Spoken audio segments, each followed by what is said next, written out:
everybody. Welcome back to the CCSN podcast. I'm Chris here with Chase. Chase, how you doing today? Yeah, I've been worse. How about yourself? I am counting down the last 17 days until this semester is over, and then I'll be a little bit Yeah. happier again. But Finals week is brutal, man. It's yeah, bad. that's where I'm standing right now. I had to answer a 100-question quiz about the Earth yesterday, and I could probably tell you 10 facts about the Earth. So that's where I'm standing right now. Anyway, back to more important things, not named the Earth, the NBA and basketball, obviously. It's NBA Friday here at CCSN Sports. Let's dive right into it. The two top teams at the East, the Bucks versus the Celtics. I'm pretty sure. I mean, I know it's only December, but I'm pretty sure this is going to be the Eastern Conference Finals, or at least 90% chance. Chase, where do you stand on these two teams in a 7 game series right now, healthy?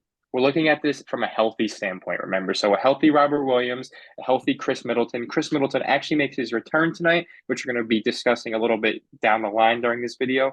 But let's just stick with the Celtics and Bucks right now, fully healthy. Who do you have in seven and why? Yeah, I think you're right in saying that this is probably the Eastern Conference Finals. They're the two juggernauts in the Eastern Conference. And the rosters, in my opinion, are fairly even from top to bottom. Both teams have a good bench unit and solid supporting staff around their two stars, which is Jason Tatum and Giannis Antetokounmpo. In my opinion, however, there's such a large gap between Giannis and Jason Tatum, athletically, skill wise, and really just in their production. That I feel like at the end of the day, the team that wins the series 90% of the time has the best player in the series.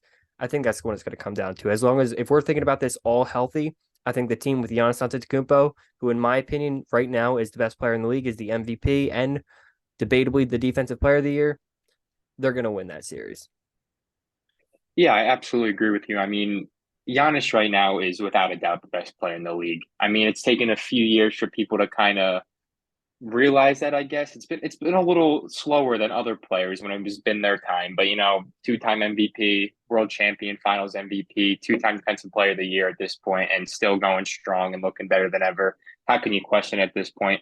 But yeah, I mean, last year I think the Bucks easily make the finals if Chris Middleton didn't go down in the playoffs last year.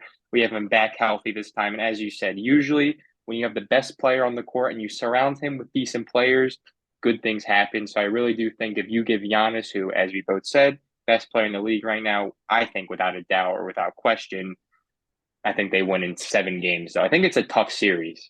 I really do. Yeah, the one thing that I'm actually kind of interested to see with the development of Giannis is it has nothing to do with his game in a way. It's more to do with the way the refs have started calling games.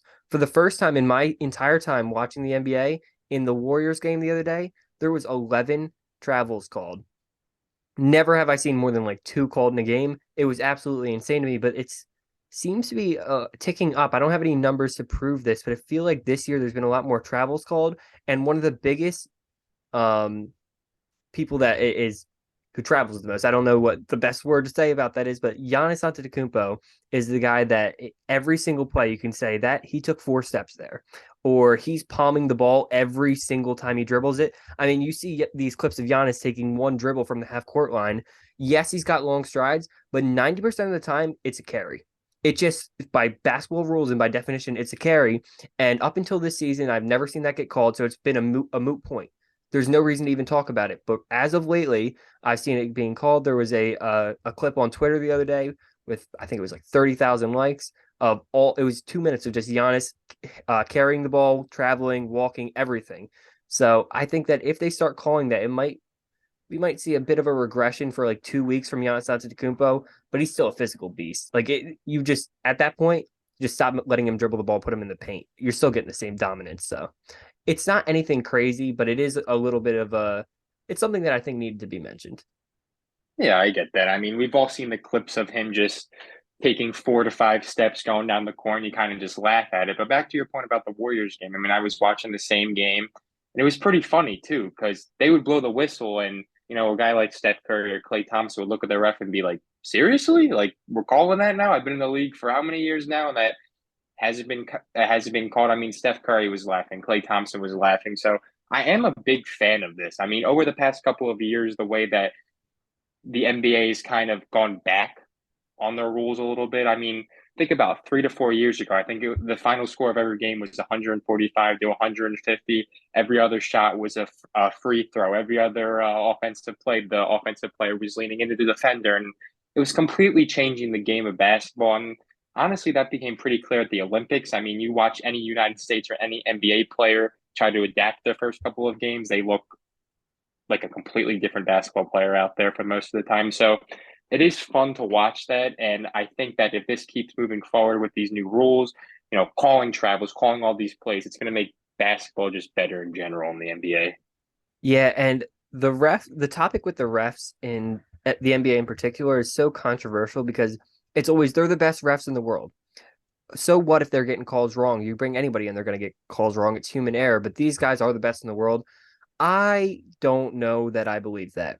I think the European refs do a much better job at calling the game the way that like the way it's described in the rule book, and I feel like there is a lot of evidence to prove that NBA refs are not the top of their game. I mean, there's the three separate incidents of NBA refs cheating and betting on games, which tells me that there's already some issue with their process there in bringing these guys in, and it's not as soundproof as they believe that it is. But as a guy who's played basketball for pretty much my whole life, I've been around refs that call those plays. I've been around refs that are really genuinely decent refs. So I feel like guys like Scott Foster in particular, I don't know, man.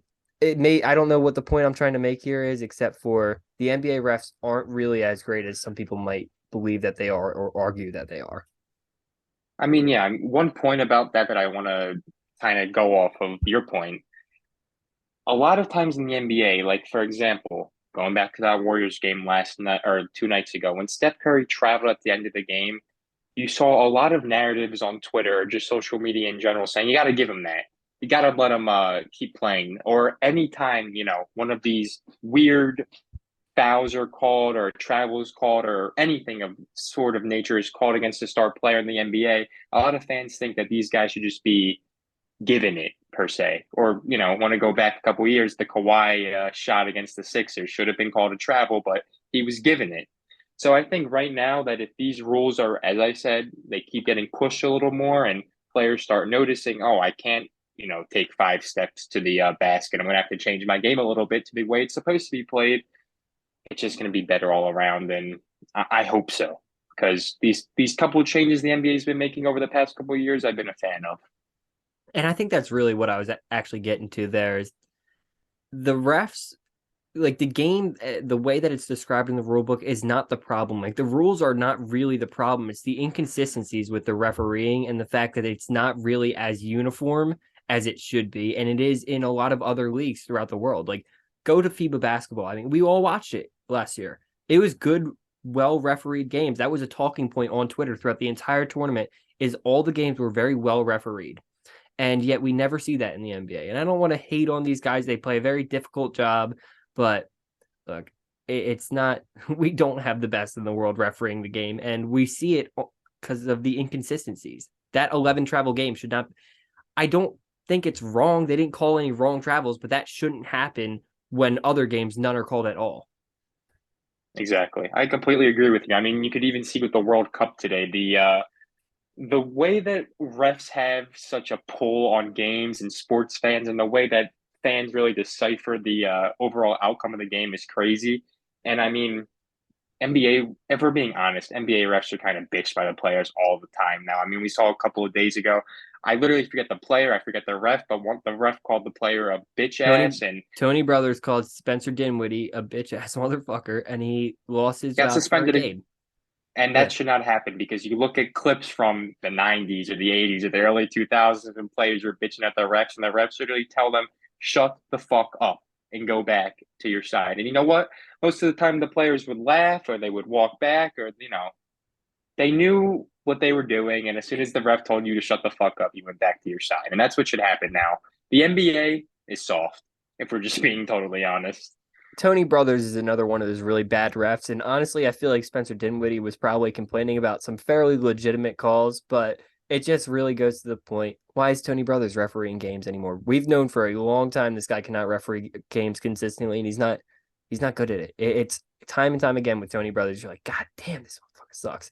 It's like him and Scott Foster, the two guys. Every time you get them refereeing your team, you're like, we're in for a long night. And Or that if you're should a not be a thing in CP3. the NBA, especially if you're a CP3 fan.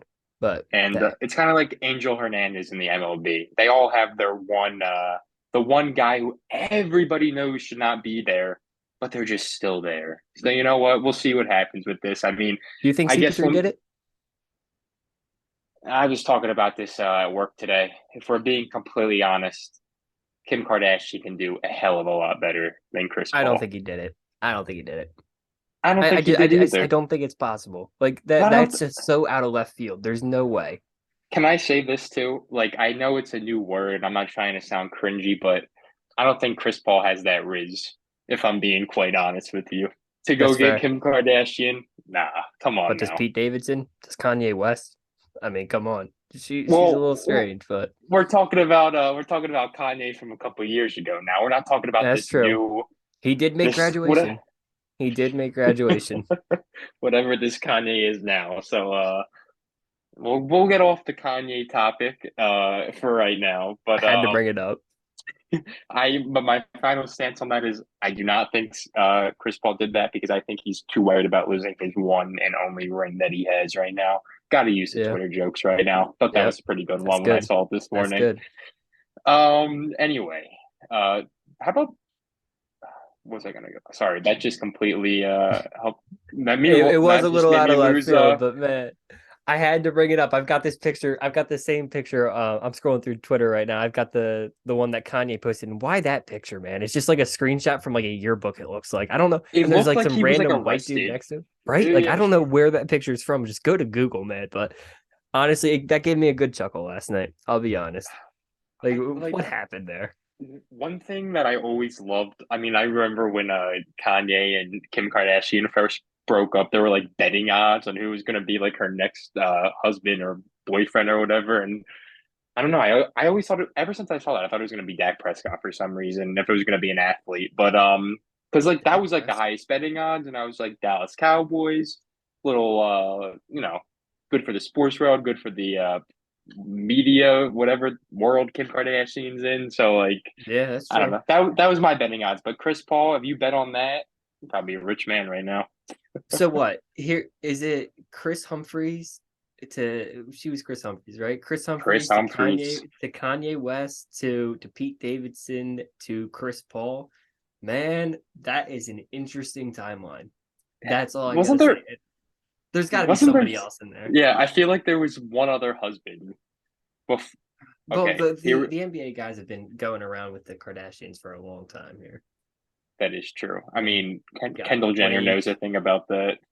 Booker, We got Simmons, Blake, Devin Booker, Odom. I mean, like Odom. we have like 15 players you could probably run through, and those are just the ones that you know of. But Yep. Tristan Thompson. Tristan Tristan Thompson, man, what a I mean, That's like still going on. If I this it is is, turning.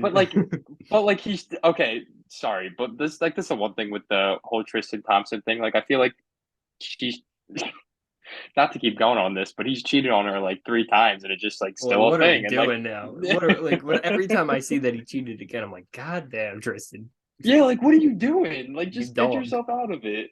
But he's a dog, not on the court though. But we all know Not that. anymore. Not anymore. Okay. Any more Kim Kardashian or Jenner drama that we got to clear up before we move Not that on? I know of. All right. Well, anyway, a little more of a NBA based topic.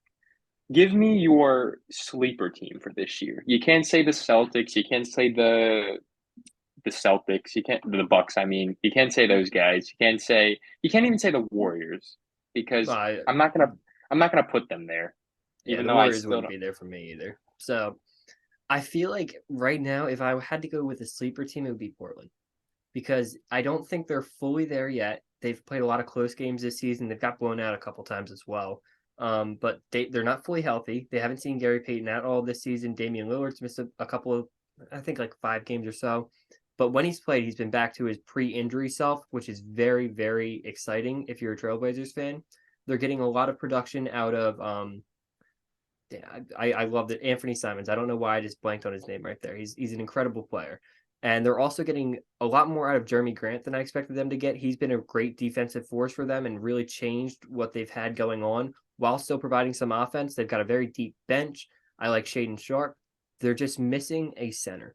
That's it. I feel like they can go, if they can make a move for a defensive center who can not really bog down their offense and just set screens for Lillard and Simons, pick up rebounds, defend the interior, and catch lobs. There are a lot of guys out there that can do that.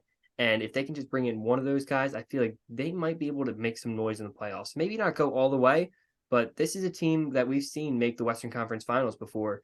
I think they have the ability to get back there. I don't think I've seen a Trailblazers team that's this deep. Yeah, I agree with you on that point. I mean, I feel like every year it's kind of the same thing with the Trailblazers. Like they're a piece away or they're two pieces away.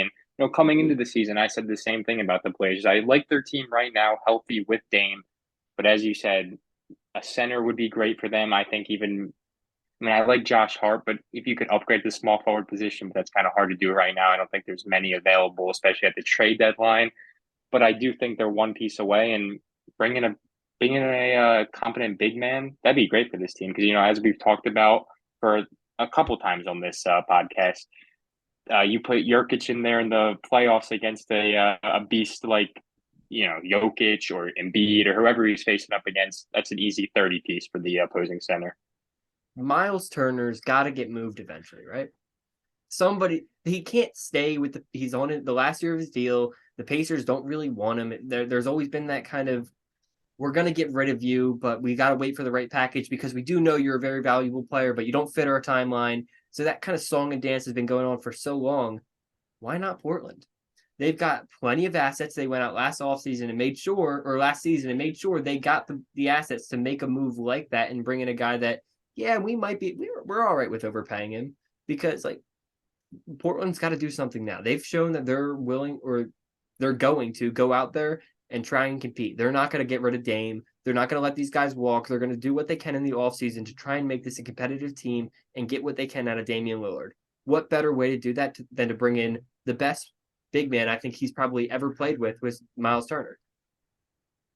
Yeah, I mean, I think right now, if you were to put Miles Turner on this Portland team, we're completely talking about them from a different standpoint. We're talking about them for this could be the team, or maybe this team could challenge in a 7-game series in the Western Conference Finals. But even from the Pacers standpoint, right now, they're probably like, thank God we didn't trade Miles Turner last year because right now I think they're sitting fourth or fifth in the East. And come trade deadline, if they're still kind of lingering around the playoffs or still where they're at, which I find highly unlikely. But I feel like you can get more out of him because right now he's kind of showing how valuable he can be. And he's only 26 years old still. And as you said, he has to get paid, and Portland has the money. So it makes sense. But does Portland do it is the big question. What do you think he's worth? I think he's probably worth on the last year of his deal is a thing. And maybe a first and a younger player, but man, that it's the contract situation that tells me he's not the most efficient scorer either. I think he's not going to go for as much as they probably could have got for him last season. I don't think. Yeah, So we'll see. But hey, I think if I you're do think he's a Portland good though, player. I think if you're Portland though, and all you have to do is get a first round pick, and this is kind of like your last shot at the finals. Maybe this year, maybe next year, I guess, if you're Portland, but it's time to go all in, I guess. You got your assets, as you said, make it happen. Make it happen Yeah, if you're Portland. I did forget. I mean, Miles Turner, he's 26, but he's also this is his 8th year in the league, I believe. He's He's been in been it in the for a league very for a long time. long time. Yeah. So he did get the extension. So he's making about 20 million a season, which means that if Portland were to make that happen, I'm not entirely sure of their salary cap situation, but to the best of my knowledge, I believe they're at about the cap, which means they'd have to make some moves. I don't know if they've got any bad contracts, but that might be delaying that move, in my opinion, because that 20 million is not easy to fit under the salary cap, even if it's just for a year. Yeah, that is true. But we'll see what happens. You can always make something happen in the NBA. There's ways around everything. But my sleeper team for this year, actually out of the West too, I kind of stayed a little far away from the East, is the New Orleans Pelicans. I really like this team because I like their depth. They have Dyson Daniels, Trey Murphy. Larry Nance Jr., Najee Marshall, Herb Jones, Kyra Lewis Jr., Jose Alvarado, and that's just off the bench. I mean, you guys have a guy like Valanciunas, Zion, BIC, and CJ as your starting rotation right now. I think this team is missing a point guard, like a real good point guard. And I would love a guy like Mike Conley on the New Orleans Pelicans right now. I feel like he would be a great veteran leader for them. Decent backcourt with CJ McCollum. I mean, terribly defensively, but at that point, that's not really what you're going for. And again, as you said with the Trailblazers, I think what this team's really missing is that defender who can stick with your Jokic's and catch lobs. And that's not really what they have right now. I'd love a trade for Jakob Pertl for the Trailblazers. I think not the Trailblazers, the Pelicans. I think this is another team, ton of assets ever since that AD trade. Really young right now. You're paying CJ, BI, and Zion a lot of money, but if you could squeeze that in somehow, I think that would be a great addition for this team. Fourth in the West right now. BI's been out the past couple of games. Zion's looked fantastic in the paint. And, one thing with Zion, while he's young, you got to capitalize on that because I think with age, his game is just not going to age that well. I mean, his quick first step looks great right now, but how long can you rely on that? So I think if there is a timeline for New Orleans to really go out there and try to win with this roster, it's the next 3 years, They have two, the three same years. problem, though. They've got a very big issue with their interior defense. Zion Williamson's supposed to be an interior presence defensively. He's one of the worst defenders in the league. I mean, you can play him at small ball five, and he's a little bit better if you're just having him sit in the paint and try and block shots. But even then, he's going with he's playing with too much aggression. He fouls too much when he's playing that role. And then the alternative is have him play the four and have him have to guard on the perimeter, where he's quite literally the worst perimeter defender. He's got the worst step in the league. He doesn't cut the lane off from anybody. Anybody can just drive right past him. And the guy on the interior that they're driving into, it's not Rudy Gobert. It's not a good defensive center. It's Jonas Valanciunas, who's the second worst defender in the league if Zion's the worst. So, yes, I like a lot of their talent. Zion Williamson's one of the best offensive players in the league. Brandon Ingram's incredible. I've been a huge Ingram fan his entire career. He's so much fun to watch. They've got just a bunch of players on that. You just went and listed their entire roster. It's great. And if they were to add Mike Conley, it would be incredible. But to make a deep run, I feel like they're just going to get eaten alive by teams on the interior. See, I think with Zion, as he grows as an interior defender, and if he can grow just as a defender in general, I mean, he obviously can be an elite interior defender. I mean, 5 blocks in his last 2 games. I mean, I was watching the Thunder game a couple of nights ago. The dude looks unstoppable on both sides when he's locked in. That's the big thing with Zion. When he's locked in or when he's not hurt, he's great and he lives up to that potential, it seems like. But if he's smart and this Pelicans team can kind of figure out and work around his defensive liabilities, I think they can make it happen. I mean, I love Herb Jones. I think he's one of the best defenders in the league. And I think come playoff time, he's going to be seeing 25, maybe 30 minutes a game on one of the opposing team's best offensive players. Yeah. I think this team can definitely win a playoff series. This is a very talented team with guys that I think are really good. They've got good guard play, veterans. CJ McCollum's great. He's really been underrated. Probably should have made an all-star team at some point throughout his career. But it's hard for them to even make any moves. They're hard capped, which means they're not able to go over the 156,000 that they're allotted because they went over it recently. And they're paying CJ McCollum 33 million a year, Brandon Ingram 32, Valanciunas 15, Zion 15 because that number one pick spot. It's a lot of money. And then you're also got that Devontae Graham contract is ugly. They're giving him 12 mil a year.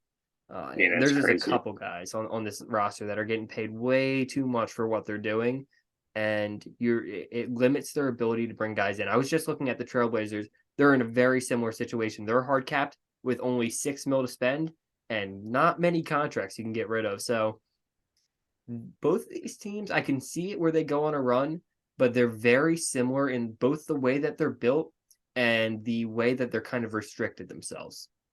I don't know if you still have it up, but how many years left on the Devontae Graham contract? Uh, 2 years? I think it's just 3. Yeah, 3 years remaining. 12 million each year? It goes up. I mean, it stays around 12, but it goes up to close to 13 in the last year. Each What a year it gets terrible more. deal. Who the Hmm. hell handed that to him? Yeah, Jesus. I mean, I I'm mean, pretty sure it's the I, same staff that they still have working at the moment. It I was was just gonna just last off season that they paid him. I was just gonna say, if there was maybe a year left on that contract, I think that would be a contract that you could kind of work around, especially with a team like Utah. But 3 more years left, man, for Devontae Graham, 12 million a year. He's He's averaging putting like up 6 points a game right now. right on the money, six exactly, at Yeah, 38% from the field. it's So not what you want. You're paying him yeah. $12 million. Phew, what a Yeah. bad back. Like, and that's the thing. Like $12 million at the trade deadline, that is valuable, and Hmm. there's no ways around that. I mean, And maybe he's they not could the only figure one, something out. man. There's Dyson Daniels on a bad contract over 6 million a year. And like he's fine, but you want to play Dyson Daniels six a year? You've got Larry Nance, who hasn't been that great this season. He's owed 31 million left on his contract.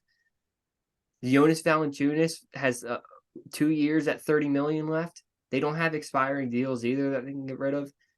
And that's just going to be another year off Ingram and Zion's career, which is kind of scary. I mean, that's the thing. I wish they would have realized this earlier. No, I'm not a huge New Orleans Pelicans fan, so it doesn't really hit me deep in the heart. But if I was a Pelicans fan, I would have hoped that they realized this earlier in the year because you have a guy like Trey Murphy, who I think has tons of potential. I mean, he was drafted last year. He was a top 20 pick in the draft. Didn't really get any minutes last year. And now, since he's getting minutes, he looks really good. I mean, he's averaging 13 and 5. I think he's playing like close to 20 minutes a game right now. You could move Valanciunas if you in the offseason if you really wanted to. You could have moved some of these contracts, but they didn't. And as you said, it's a lot harder to move them at the deadline. I mean, as you were talking about with Portland, they did it more at the trade deadline last year. I guess you could say they kind of unloaded more at the deadline. So it's a They two-year were one process years if you though. want to unload. They were Yeah, unrated that is 1 year true. deals, which is a Miles lot or different. Norman Powell?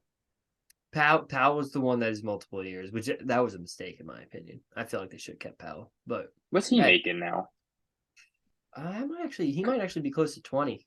The Because more I I think feel about it, I always thought Norman Powell was a very underrated player, even back from his time from Toronto. I mean, in Toronto, he had that one playoff series, and people kind of always were waiting for him to make that extra jump.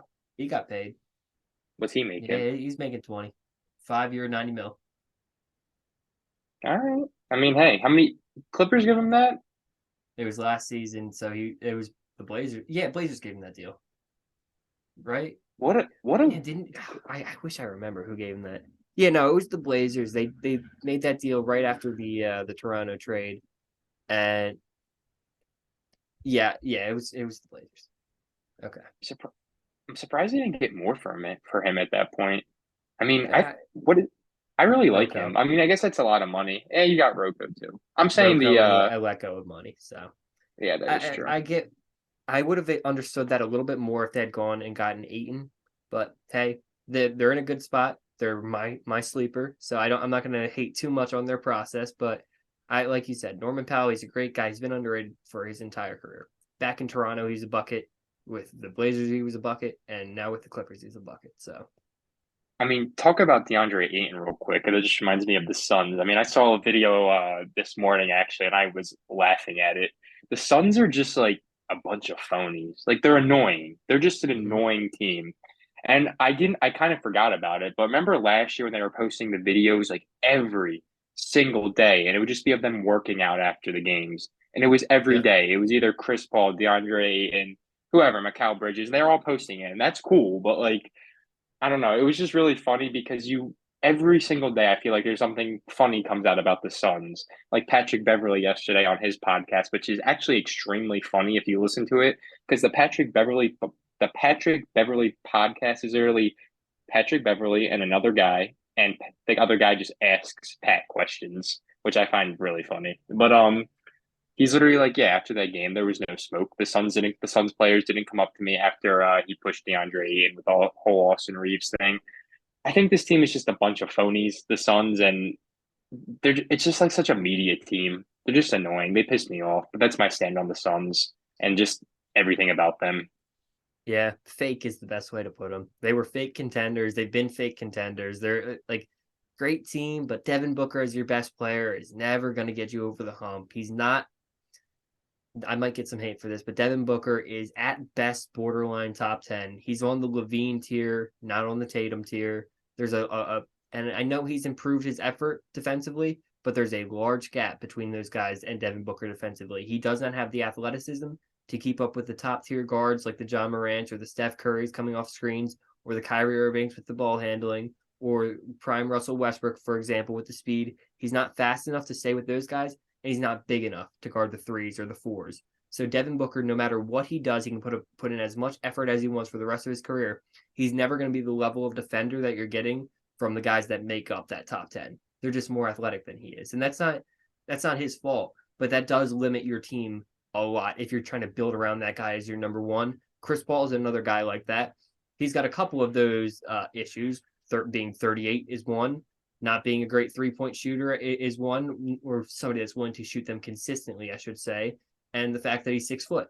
Like he also is not a very strong defender, despite the effort that he puts in. So they're just built with a bunch of guys like that. And the culture to me also always felt kind of fake. Because yeah, you come in and you're doing all this. And I like Monty Williams. I think he's a good guy, and I think he does have that dog in him. But the guys on the team that build up the roster don't. So it kind of feels a little weird when he's in there giving those locker room speeches. Everyone's getting hyped up because it's easy to get hyped up when you're listening to a guy like that. But they're not the type of people that are able to get people hyped up. Like Devin Booker's not a leader on a team. So I feel like there's just they've got a lot of guys like that. I mean, one prime example that comes to mind when you say that is I remember in the beginning of the year when it was the what's it called, media day in the NBA, and DeAndre Ayton was getting interviewed. He had not talked to Monty Williams since the last playoff game when he was benched. Not even after Max. It was a big extension, which I'm going to be honest, I was really shocked the Suns picked that up. I thought they were kind of just like Everyone pissed was. off at DeAndre Ayton, and he's playing pretty good this year. Got to give him credit for that. But I don't know. Just seeing that, and I was like, wow, like as a head coach, you don't go out there and you say congrats to your center. This was supposed to be your building block. I mean, we've all seen the picture of you remember when DeAndre Ayton, I have a clear picture of it in my head. When DeAndre Ayton was drafted, Bleacher Report posted that like remake picture that it was supposed to be Shaq and Kobe, and it was DeAndre Ayton Yep. and Devin Booker. Like we all remember that. And like that was I've supposed to seen be that your same duo. picture for Ben Simmons and Joel Embiid, though.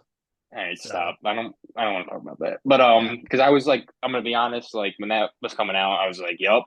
Like, but I was saying LeBron James and Shaquille O'Neal, but yeah. not Kobe Bryant. But anyway, back to my point. I mean, you get what I'm saying here. It's just like when you just got that max extension and your head coach doesn't reach out, say congratulations. There's not even like a cocktail hour for you thrown by your team. You know what I mean? Like No, I get it. I get you. It's kind of like a fake culture.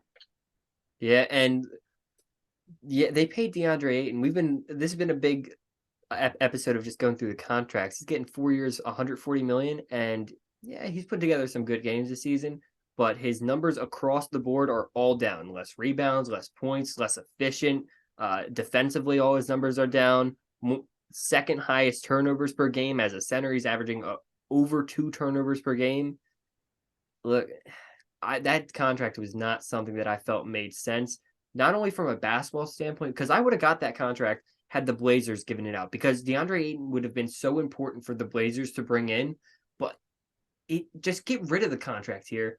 I don't even think DeAndre Ayton made sense to bring back for the Phoenix Suns from a culture standpoint and from a locker room standpoint. It was so abundantly obvious that he didn't want to be there, and the team didn't really want him there at that point. He didn't fit in with that roster. He didn't fit in with that team.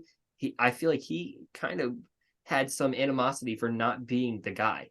He was always kind of a second thought in the offense, setting screens, doing the Kevin Looney role. Like he's playing like Kevin Looney instead of playing like the Shaquille O'Neal that he came into the league number one pick. He's getting compared to all these guys. He's not getting that.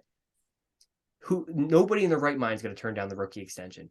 There's not one player in the league that's going to turn that down, but it does not mean it's the right thing to do. It's not the right move to give him. You should have let him walk. You can figure out what to do with $140 million and allot it elsewhere. don't put yourself in a situation where you're hard capped and can't make any moves, and you're just stuck with a roster that has not won a ring yet, despite being the best team in the league for back-to-back years. Yeah, I agree with you on that one. I mean, especially the way the Suns run their offense. It's an offense that you could literally substitute Kevon Looney for DeAndre Ayton, and you probably lose maybe one more game, or maybe you don't lose If another if game. that, because If I feel like he fits that role better than Ayton does. that's what I'm, yeah, exactly. And as you said, you're paying this guy, what was it, $140 million, 4 years, 140? 140, Yeah, I over mean that's 32 a year. That's top 10 player money for DeAndre Ayton that you don't even want on your team.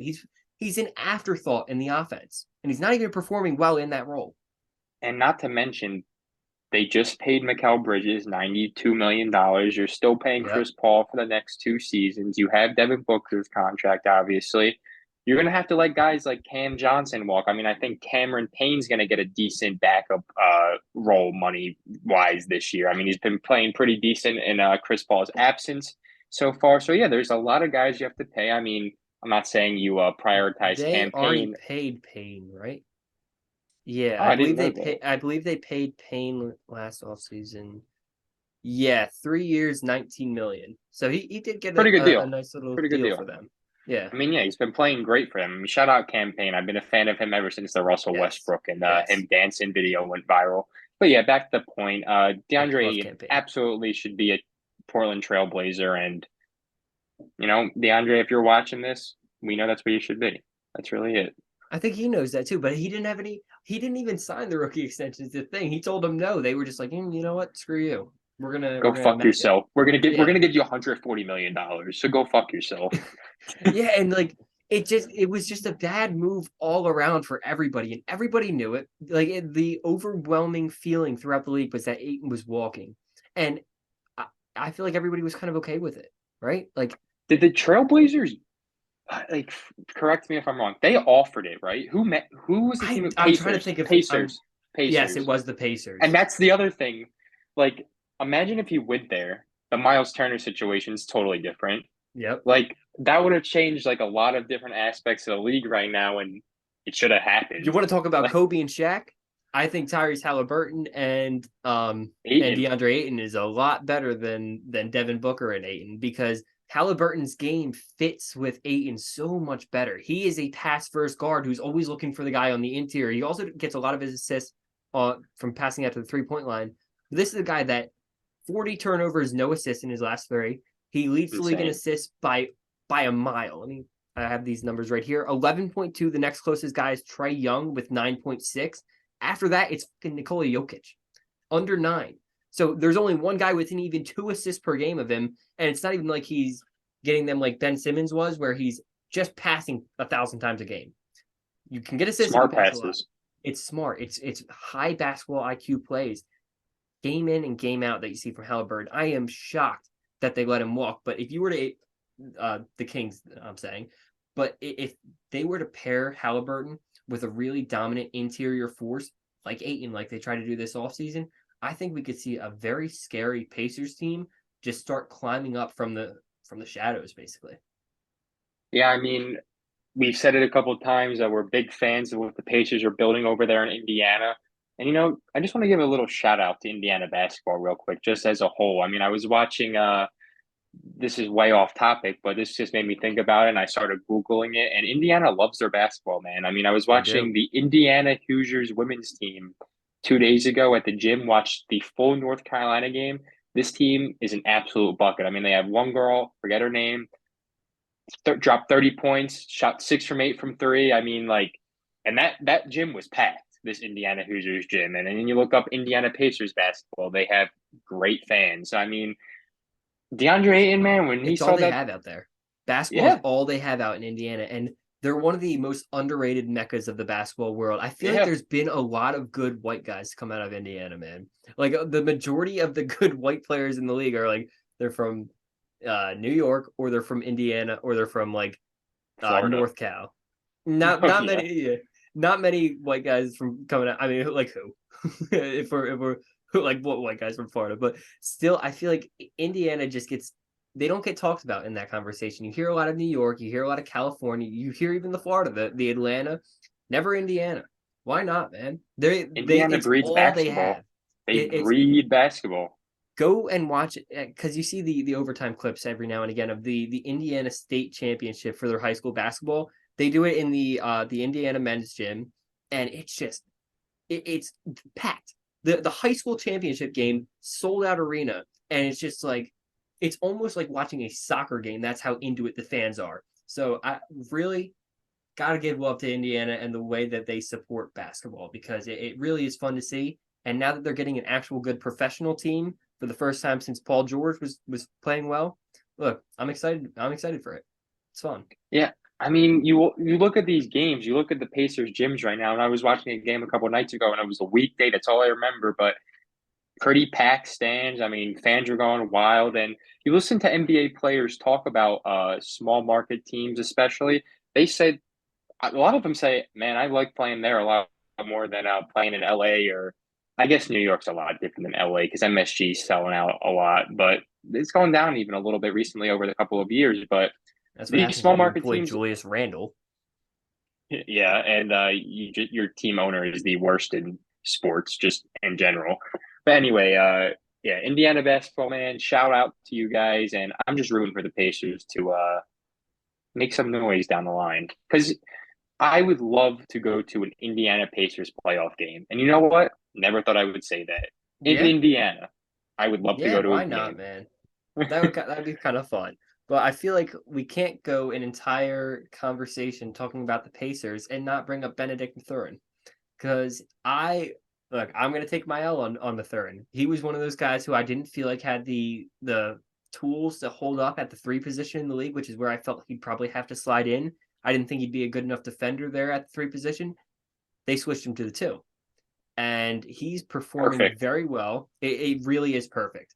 Like he's a bigger guard that can score well. He reminds me a bit of a more polished Karis LeVert, who Karis LeVert has not been good this season, but when he's on, it's very fun to watch, and he can score in buckets. That's what the kind of guy this guy is. He's a guy who can score. He's 6'5". He can defend when he's asked to. And I think down the line, I mean, how old is he now? He's only 21 years old. I mean, I saw a couple people saying that I thought he was Not like a even. C 20, He's 20, 20. right? Yeah, a lot of Just people turned. thought that he was older. Like he was one of those older Arizona players. And no, he is fresh, just was a teenager. And this is a great pick by Indiana, man. I mean, I think this dynamic duo down the road is going to be fantastic for them. And that's the thing, like, Pacers, man, right now they're probably going, I wish Miles Turner was 24 years old. I wish he's not due this $30 million contract that makes no sense for us to give him right now because I would love that trio down the line, but I don't think it's going to happen. As we've been talking about it this episode, I would have just loved that DeAndre Ayton deal I at still think you Indiana. need a star. I still think I like with Halliburton. I love him, but he's more of a complimentary star than he is a lead star, like a guy that can go out there and give you a 40 piece when you need it, or go out there and take over the game in the fourth quarter. I like him, but the shot mechanics are just never. They're not there where he can get it off against good defense consistently. Mathurin's not that guy either, where he can be like a 30 point, or not even 30, like a 25 point per game scorer. I don't really see that from him. He doesn't create at a level that tells me that he's going to be able to CJ get there. McCollum, Yeah, he's more on that level than he is on like the Booker or the Tatum level.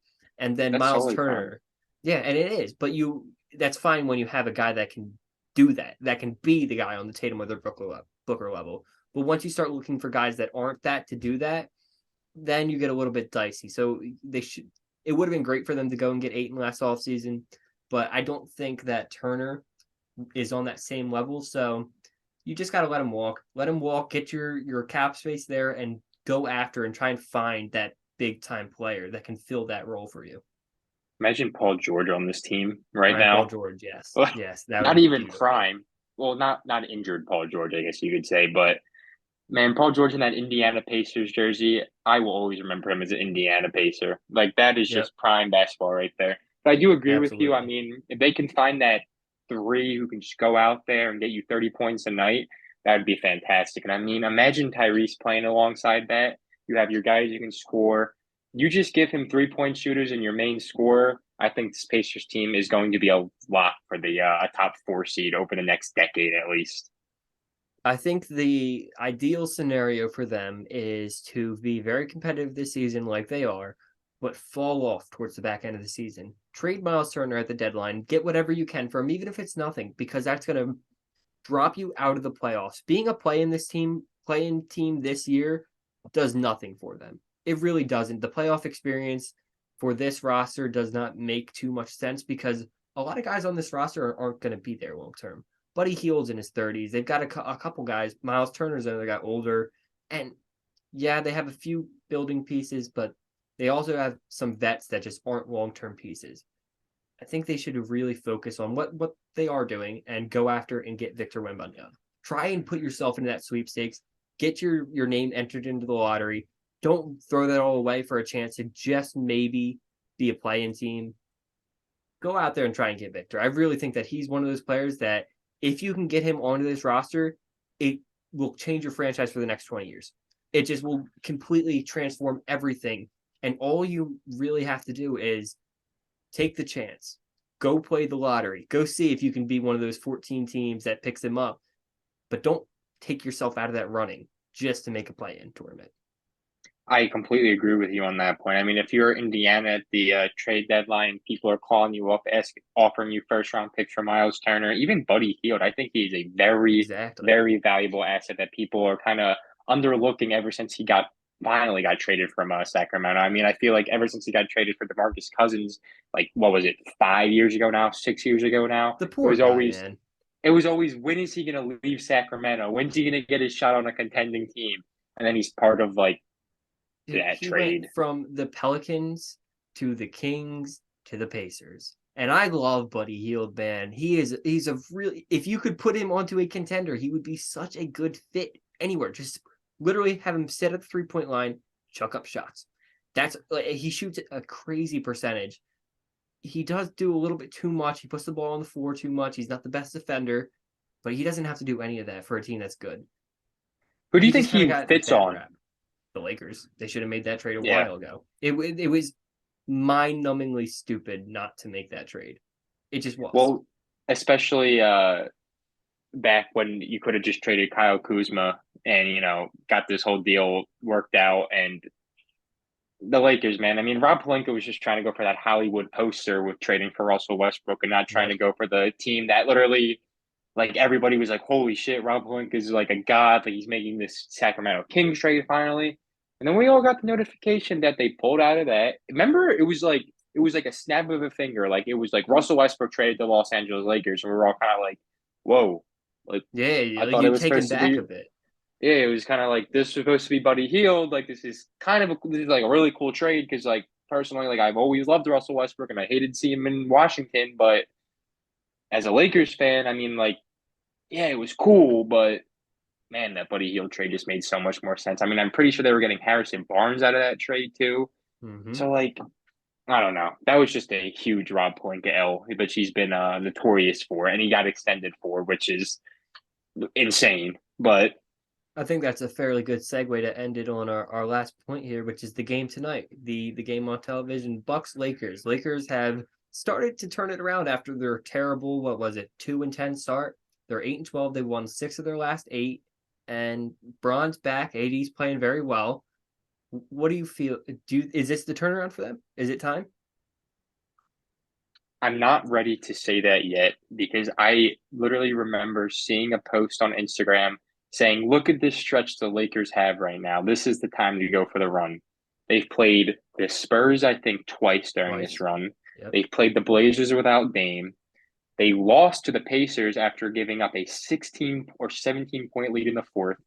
And Mm-hmm. I can't really remember the other teams right now. I think they played one competent team, which I would give them credit for. They do have 2 good wins on there. I was looking at it earlier. I don't have the exact schedule. I could probably pull it up in a second, but I agree with you. I don't think that they're fully back yet. Like you said, the Blazers, yeah, they lost. The good team that they played there was the Suns, and they lost that game.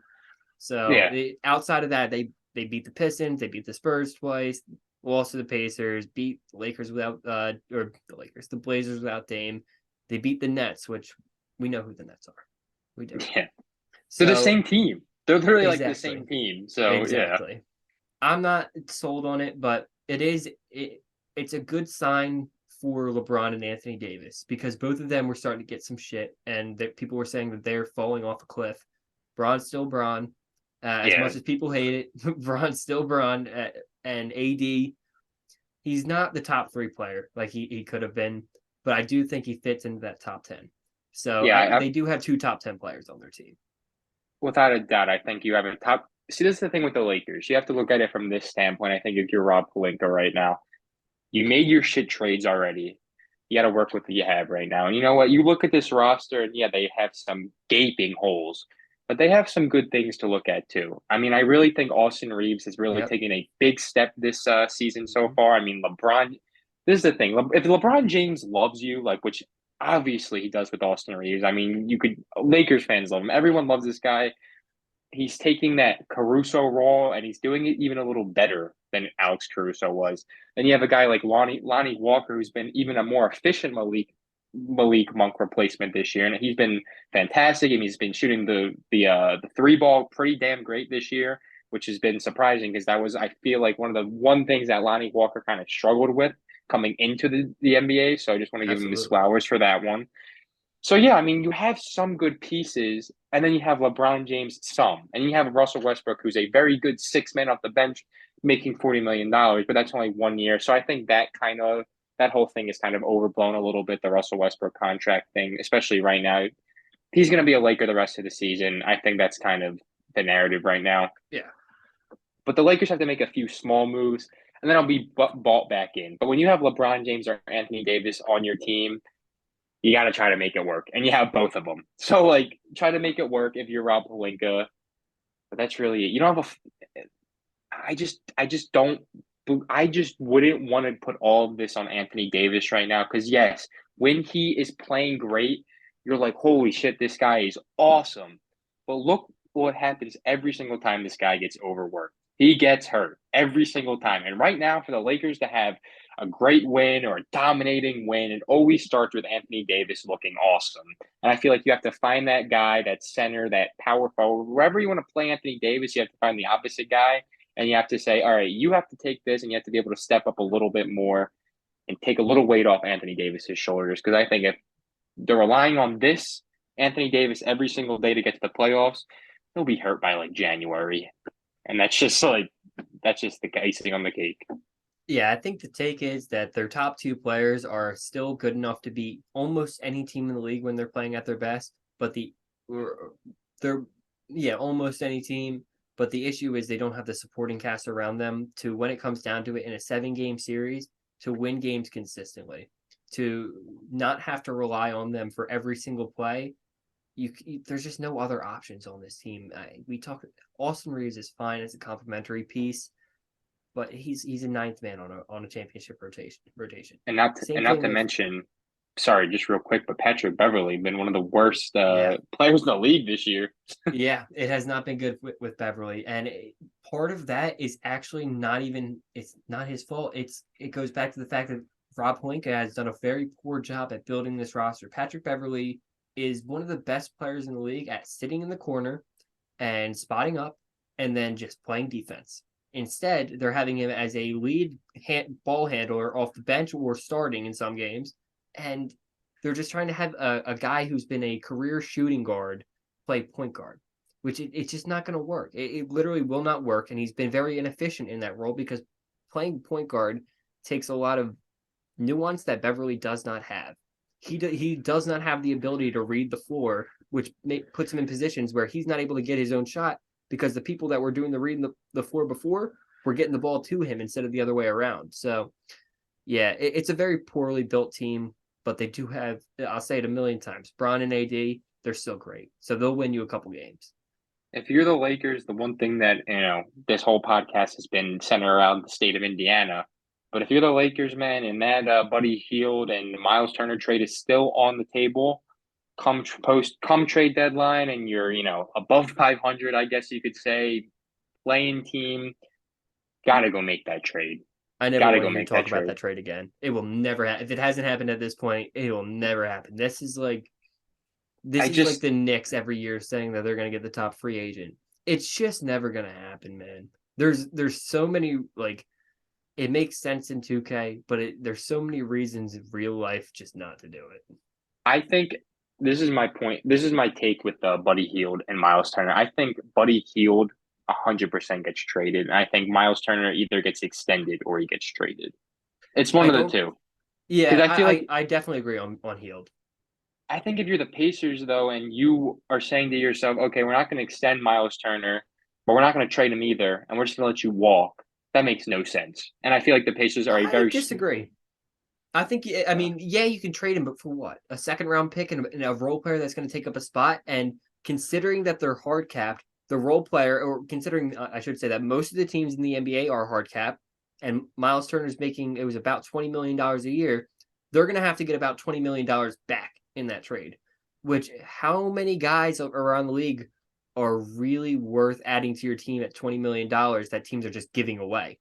So I mean I think that just letting Miles Turner go in free agency and creating that extra 25 million to 30 million dollars of cap space on your team when you're looking for a top scorer, that's fairly valuable. I think that it might not be the greatest thing and it might not feel like fun to let go of a player who's been on your team for 8 years. He's been a great player for you. You extended him already, but look, I think long term it might just be beneficial for them not to lock themselves up into a bad contract in the name of winning each deal. I think if you trade him, it's like going to be a three-team trade though. Because as you said, it's just $20 million you're gonna have to take on, and I think that would help out a lot with this. But listen, I feel like if you're a team at the deadline and you realize Miles Turner is available for not that much money, and you could trade for a guy who's averaging 17 and 8, 26 years old as your I mean, you could get this guy off the bench, but in most places he's gonna be a starting center, elite rim protector. I think you gotta make the move if you can. If you can. One I year wouldn't left on blame his him. deal. I wouldn't blame Yeah. him. Yeah, it's the last year. But who do you think's more valuable to add to a team? Well, I guess it depends on the team, but we'll stick with the Lakers then again right now. Buddy Hield or Miles Turner for the Lakers. For the Lakers in particular, I would have to go with Buddy Hield because I think that it's easier to replace a big man than it is to replace a shooter. If there were so many shooters walking around the streets and you could just pick these guys up and plug them in, everybody would have them. But then we see the teams like the Kings last year who can't shoot for their life. You see teams like the Pistons who can't shoot for their life. You see teams like the Lakers that can't shoot, like the Sixers last year that can't shoot. Like I keep naming a bunch of teams that can't shoot because shooters just they don't exist in plenty. That's a more skilled thing when a lot of times it's easy to find guys that are just athletic because those guys they exist everywhere. They exist all across the world, athletic people, not I shooters mean, though. the Lakers probably have one good 3-point shooter right now, and that's being pretty giving, I guess you could say. I mean, they just cut Matt Ryan, who was supposed to be their Who's their god one good 3-point shooter? shooter. I would say right now their best 3-point shooter would probably be Russell Westbrook, if you actually look at the numbers. That's what I'm saying. Do you But want? Are you gonna? Lonnie Is that your Walker take? is my guy. I'm gonna say has a Okay. good 3-point stroke. All right. I mean, I think that that's probably fair. I thought you were going with Austin Reeves. He's No, shooting about 40% on three a game, but I'm not willing to put him at that level yet. But Lonnie Walker, he's shooting 36%. Uh, you know, he's all right. yeah. I mean, hey, 2 nights ago, 3 for 5. He's a little streaky, but hey, he'll have that night every now and then where he'll hit 4, he'll hit 4, 3. Yeah, look, I mean, it's the best mark of his career. So he's getting better. man, it's what I I was don't hate the I guy. was coming for. I'm a Lonnie Walker guy on that He's a good team, player. on this He's a good Lakers team. It player. was a good deal. It was their one good contract of the offseason. I thought I was if that the Lakers made. But anyway, this is how we're gonna end it off tonight. Chase, who do you think wins this Chris Middleton season debut game? Well, I think I'm Lakers going to Bucks. stick with my take. I was saying that the Lakers don't have the firepower to win the games against the good teams and win the games when it comes down to the supporting cast because you don't have the advantage. LeBron's no better than Giannis Antetokounmpo, so you don't really have that star power advantage. I'm going to give this one to the Bucks. I believe it's in Milwaukee. I'm not entirely sure, but I think I saw that. So yeah, this I believe this one's the a game that the Bucks are going to win and end this Lakers streak, this mini streak that they're going on. Yeah, I think the Bucks are actually gonna send the Lakers down to earth a little bit tonight. I think they're just gonna go out there. I think Brook Lopez is gonna be gonna give Anthony Davis some trouble, which he hasn't seen for a little bit because he hasn't faced that great of a center, other than I guess if you want to put DeAndre Ayton up there, but he's a good center. So yeah, I mean, I think the Bucks win by at least 15 tonight, 10-15. That's my take. I think it'll be close for maybe a quarter, but then after that, the Bucks are just going to sail by. Yeah, I But, agree with that. Yep. but that's how we're going to end it tonight. NBA Friday, guys. Thank you so much for joining us. Make sure to follow us on Instagram at CCSN Sports. And we have each of our personal Twitter at Chris at CCSN Sports and Chase at CCSN Sports. Guys, thank you so much for joining us, and we'll talk to you next week. Thank you.